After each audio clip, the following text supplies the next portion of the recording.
I actually want to start with Josh. You've been very much in the forefront of crypto regulation, helping Polkadot with the SEC.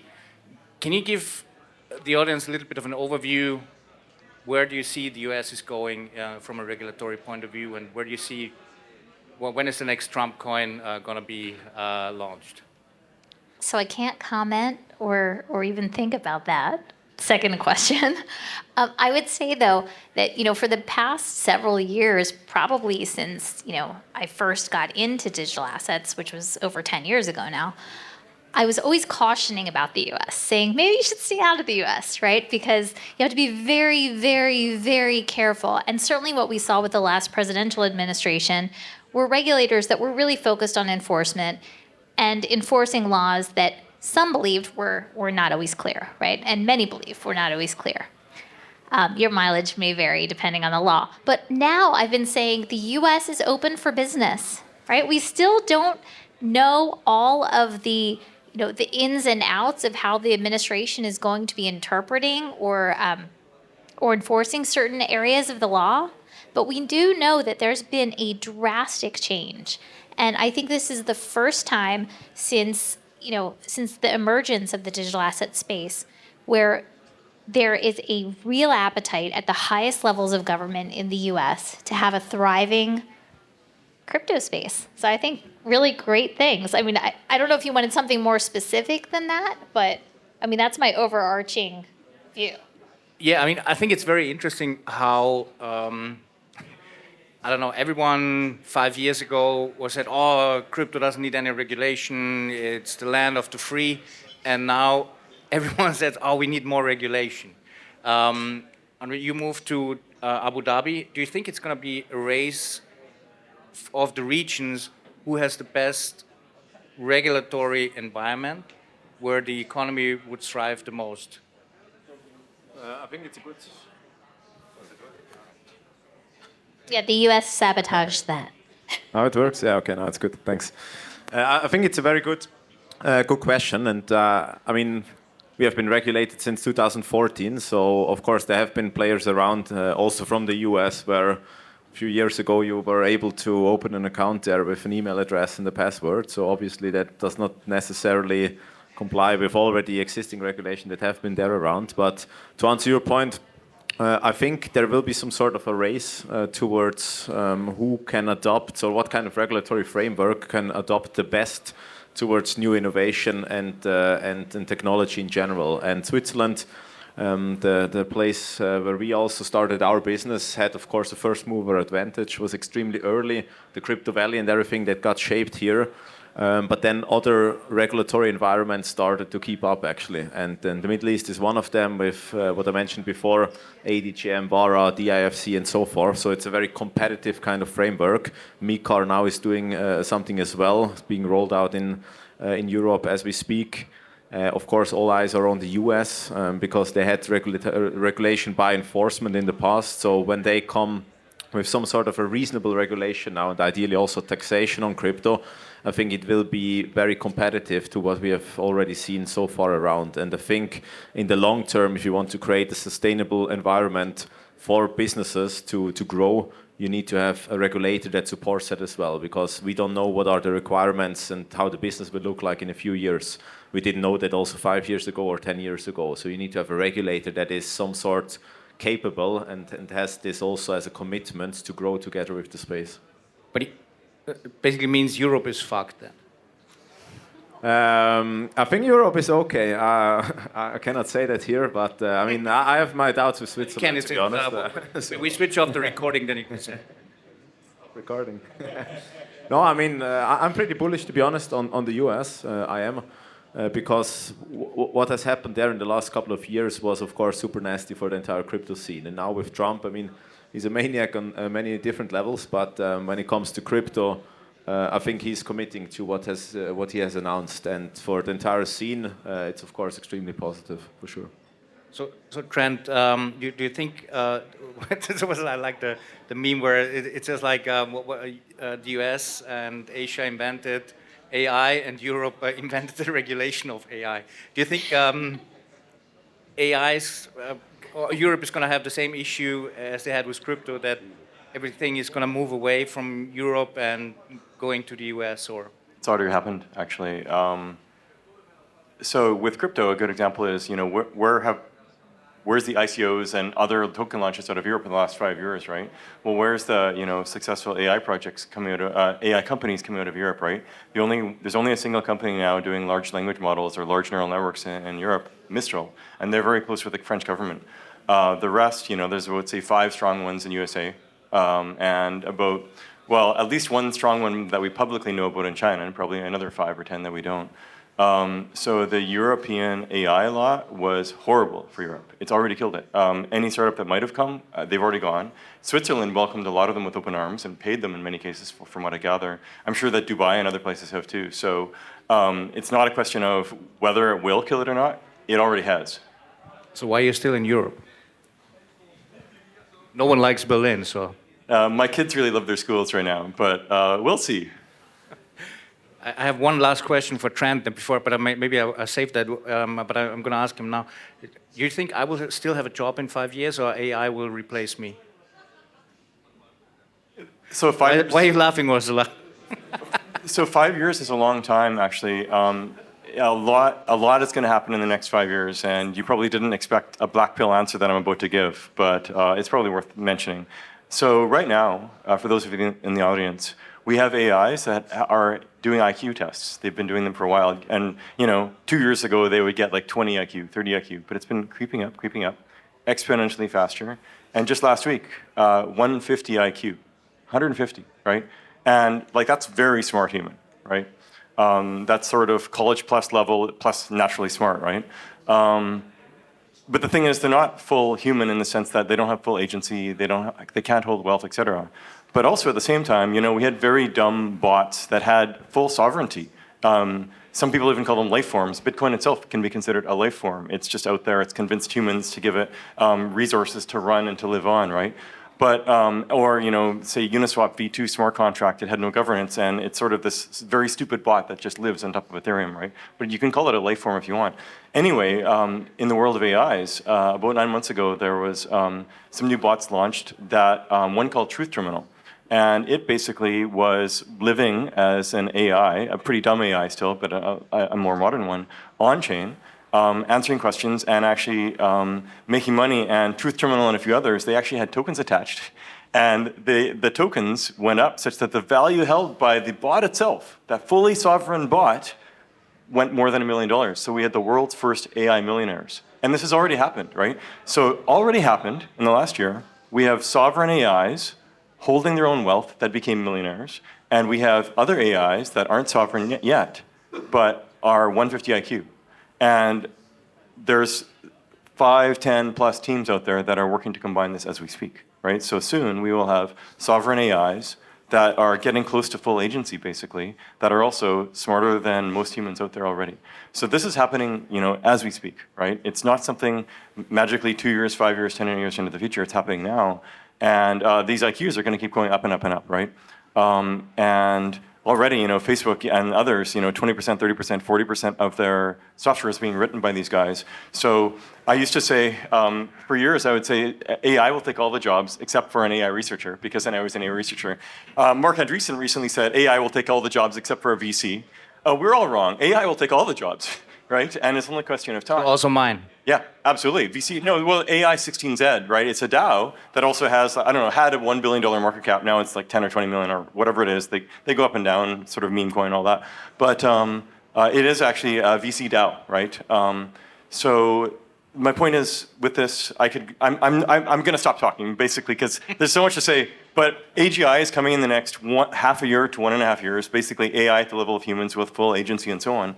And then it's not going to stop. It's going to keep getting smarter, 10x, 10x, 10x. Yeah, we should not have invited Trent on the panel. It's like everyone will be depressed. I'll stop. I'm not sure if we have enough drinks. I'm not sure if we have enough drinks. 5 years from now is unimaginable change. And the jobs, it's going to be tough. May I just jump in for a second and actually ask a quick question? Just like a thought. Thanks. Sorry, Christoph. So I've heard that people say it doesn't so much matter if AI has become conscious as long as it's self-optimizing. Do you agree with that?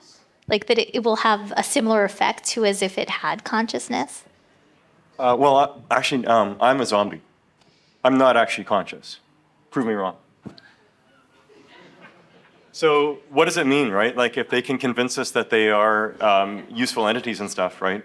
Even Turing, the Turing test that Alan Turing set years and years ago, 50 years ago, lots of AIs have passed this now. This idea that you're passing written message back and forth under a room and you have to guess on the other side, is it a person or not? Those have been blown out of the water in the last year, right? We're really at a turning point for humanity. So Trent, did you ever check your birth certificate if you're really human or if you're living AI? Many people have accused me of being a bot. So Matt, what are you going to do to avoid the fate that we're all going to be replaced? The only thing you can do is adapt to it. You're going to fight it. You're going to be a 21st century Luddite. So you have no hope other than adapting to it. And I just say that it's not all pessimistic, and it's important to be optimistic about it. I mean, like an abstract analogy to that, there's like a 4,000-year-old Assyrian tablet that was recently transcribed. And it said basically that the world is coming to an end, the children are all degenerates, everybody wants to write a book, this is the end of days. And I think that's been the narrative for 4,000 years now. And I don't think it changes with AI. I just think that it's natural evolution. We eventually go from this carbon-based life form to a silicon-based life form. It's likely not going to be a singularity event. It's going to creep in subconsciously, unconsciously, over a period of time, and you're not even know it's going to happen. I'm really sorry for the panel. How's that for a black pill? But do you think it's going to be then more important than to have a skill, because all skill-based jobs will be replaced, than to have a purpose? I think it's more important to have a curiosity and a hobby. What kind of hobby do you recommend? Whatever you're curious in. Gardening. Does Negroni count as a hobby? Absolutely. Gonna go to check the hobby soon. Yeah. So, what do you think about that development? So you're gonna hang out in Abu Dhabi and wait that AI is gonna solve all the problems? Or? It's a start. I mean, it sounds all very dark and pessimistic. I think it also partly is. So I think you can as well also just enjoy life. I think that's also one of the key messages we probably should not forget. So just like enjoy life. I mean, beautiful here, lake and everything, good company, great people here. But of course, there will be a lot of challenges. But I try to usually see the glasses half full. So I also think that AI will contribute to the solutions that we need to actually solve the problems that we currently see also on the labor side and so on. But of course, it will be disruptive, extremely disruptive. And what you mentioned before, I mean, it moves much faster than we think, exponentially soon. So it already started. But yeah, enjoy life. I think, so, but wouldn't it basically cause the problem that no one has a competitive advantage anymore, because no human, sorry, I have to differentiate now between that whatever you learn is irrelevant. Yeah, you can never have a competitive advantage, which basically means that over the course of certain years, everyone will earn the same money, because how do you choose who gets what if the work is not done by humans anymore? I think we tried that a few times in the past and it didn't work out so well. Exactly. So I think there's a few ways overall. Like we definitely shouldn't be just shaking our heads and thinking of impending doom or anything. And I have no intention of spreading that message. You have to acknowledge that this is happening, right? And that's actually really a tough pill to swallow. Think of it like the 7 stages of grief, right? Where the first thing is acceptance that this is something that's happening or whatever, right? But eventually you can ask yourself, what do I want to do about it? What do I want for my future, right? And what can humanity do about it? How can humanity play a role in the future in all of this, right? And I'm naturally an optimist and a realist because I'm an entrepreneur, and I can't, I started off as an optimist and an entrepreneur. Very quickly I became a realist and an entrepreneur. And so I see that there is positive paths for this for humanity. First of all, we need to decouple the idea of work from self-fulfillment, self-achievement, all that, right? it will get harder and harder to get paid for this in the way we know now. And we should take on hobbies and so on. But then also, as Matt said, didn't just hint at, but said, there is a role where we find ways to leverage silicon as part of ourselves. And this is a very tough pill to swallow, right? All of you probably are already shaking your heads and wanting to laugh, but it's a path, you know. If these silicon mines are 10x or 1,000x smarter than us, how do we play a role, right? They're going to run circles around us the way that we run circles around ants because we're 10,000 times smarter than them, right? So how do we get to a level of parity, or can we get to a level of parity? And this is where things like brain-computer interface between our meatbag brains and digital enhancements of our brains with high bandwidth connections, this really matters, right? And interestingly, there's several people in crypto starting to lean towards this. Yeah, and this isn't because they're crypto, it's because, 5, 10, 15 years ago, they were weirdos with visions of how things could be, and they happened to get into crypto 5, 10, 15 years ago, and now they're still They're all rich weirdos now. Sorry? They're all rich weirdos now. They're doing a lot better typically than 15 years ago, but now they're starting to think, okay, what's next? This is really mattering, right? So, and even in Ocean, we're spending real time working on brain-computer interfaces because we see that it matters. And there's others out there too. I gave a talk about this last year, some of you might know. I'm giving another talk on it next week. It's a message we need to get out there, right? There is a positive way to think about this, but the very first thing to do is acknowledge the reality, acknowledge the facts, and acknowledge that our linear thinking brains don't want to acknowledge this. So, Josh, which hobby are you gonna go after now? Because I think the legal profession will be one of the first ones completely disrupted. Maybe you disagree, but Well, I think it already is. I mean, even my law firm, we have a form of AI, like a proprietary AI. you charge $1,500 for the hour from AI, or No, and we were not allowed to put certain client information in it, like clients can opt out, right? Or I guess they would have to opt in.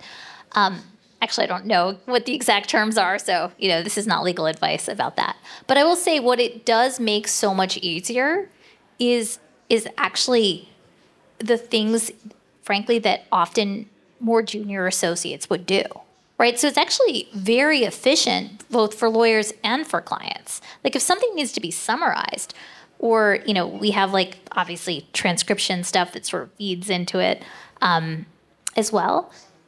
Instead of somebody going through and trying to summarize everything manually, you could do it in seconds, and you can have prompts and add have actual files, and it's really extremely helpful, actually. But you have to be careful because, all right, this is just an aside.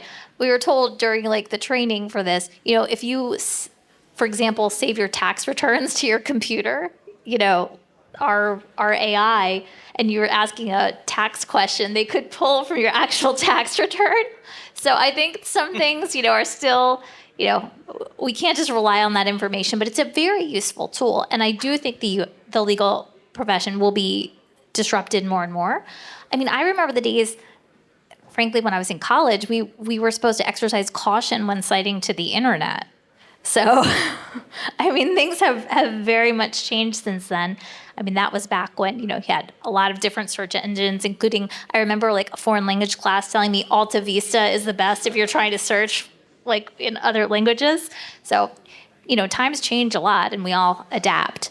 I do think the regulation of AI, which you guys began touching upon, this is why it's so tricky, right? Because AI, at least as I look at it through a regulatory lens, it's a race to the moon. It's an arms race. It's a talent war. And so jurisdictions that are looking into how to police aspects of AI, including deep fakes and other things, actually where blockchain can play a role, in verifying which is the truth among many fakes, I think we also have to be careful not to restrain too much because other jurisdictions are not necessarily going to, hostile jurisdictions may not restrain in the same way, or they may be more permissive. I think also things that we talk a lot about in the blockchain space, including whether something's open source or not.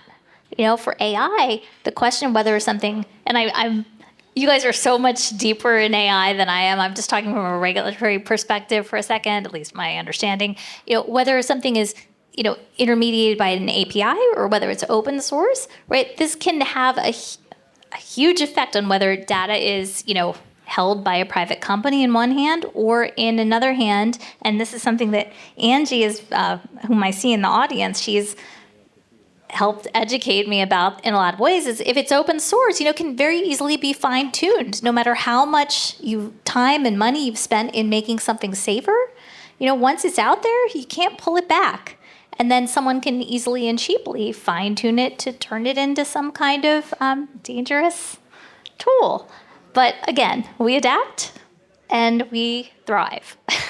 Yeah, to that point as well, it's whenever the topic of AI comes up, it seems like there's always this doomerism mentality behind it. And I think it's important to keep in context and perspective as well that whenever we had any generational level epoch shift in civilization, it's actually resulted in huge benefits to society and humanity. So if you look at the agricultural revolution, if you look at the industrial revolution, and now we have the intelligence revolution. So I'm not so pessimistic that this is going to be the end of all of our jobs. I'm quite sure it's going to disrupt. I mainly care about mine, so this is like I'm short hobbies. Okay, I'm gonna. I think we're gonna end. I want to end with another depressing question.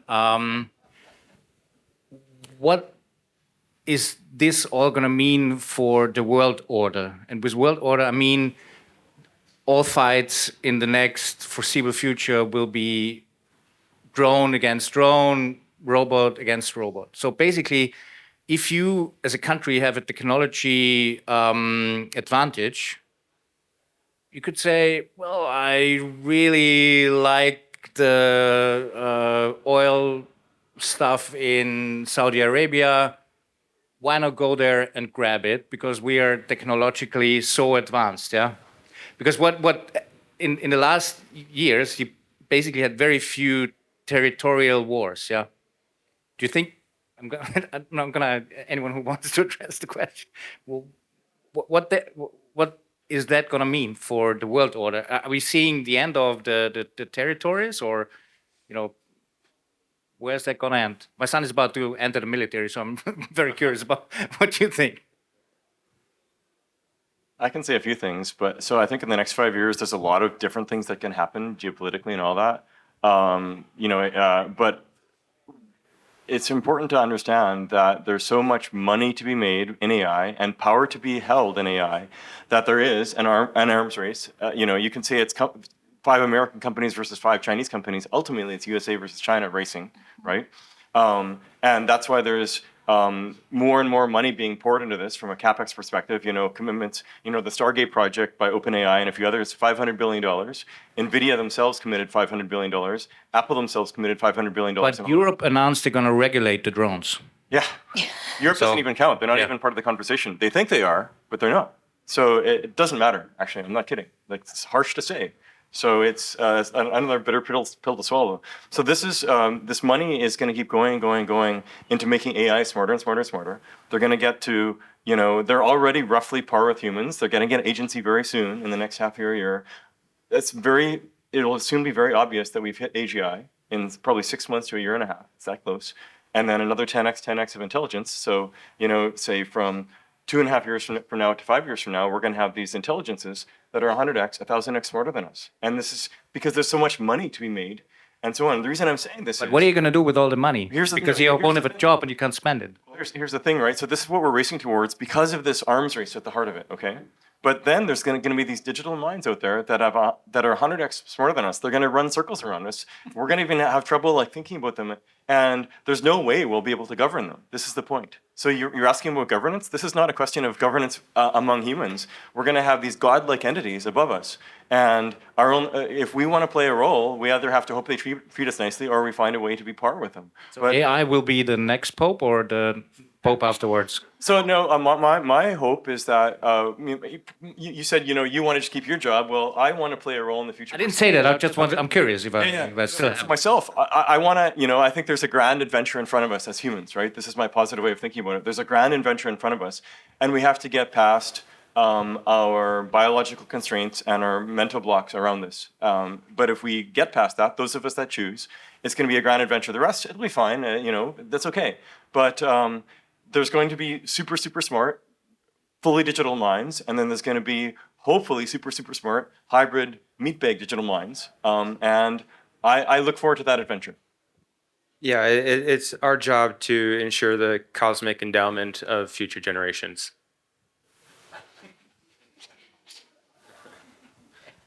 I stick to my previous statement. Just enjoy it, as long as it lasts. Enjoy the ride as long as it No, lasts. but on the positive side, obviously, I mean, we had challenges throughout history of human mankind. So there is always also opportunities coming out of that. You can be part of the journey.